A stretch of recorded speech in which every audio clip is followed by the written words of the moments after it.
సమతామూర్తి భగవత్ రామానుజాచార్యుల వారి శిష్య పరంపరలో ఉన్నటువంటి మేము అనగా చాత్తాద శ్రీ వైష్ణవులం ఉభయ తెలుగు రాష్ట్రాలలో ఆలయ పూజారులుగా, హరిదాసులుగా, పౌరోహితులుగా ఈ సమాజాన్ని కొంత మేల్కొల్పే విశిష్టాద్వైతము హిందూయిజాన్ని మేల్కొల్పే వారులుగా ఉన్నాము.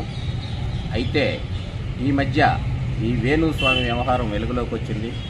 ఈ వేణుస్వామి సంబంధించి మాకు కానీ ఈ చాత్తాద అంటే మాకంటి చాత్తాద శ్రీ వైష్ణవులకి ఎటువంటి సంబంధము ఎక్కడ కూడాను సంబంధం కలగలేదు. సో వేణుస్వామి చాత్తాదులు అని శ్రీధర్ శర్మ గారు అన్నప్పుడు మేము ఉలిక్కిపడ్డాం. మాకు తెలియదు, అసలు ఈ వేణుస్వామే దాదాపుగా తెలియదు. అలాంటిది మాకు అవన్నీ మేము ఈ 5-6 రోజుల నుంచి ఎంక్వైరీ చేస్తే మా ఎంక్వైరీలో ఎక్కడా మా కులమని తెలియదు. అతను ప్రస్తావించను లేదు. అతను ప్రస్తావిస్తే అతను మా కులమా కాదని మేము ఖండన చేసేవాళ్ళం. అతని ప్రస్తావన మా కుల ప్రస్తావన లేదు. కాబట్టి వేణుస్వామికి మా కులానికి ఎటువంటి సంబంధం లేదు. ఈ పెద్దల సమక్షంలో నేను చెప్పడం, ఈ రాష్ట్ర సలహాదారులుగా చెప్పడం లేదు. ధన్యవాదాలు.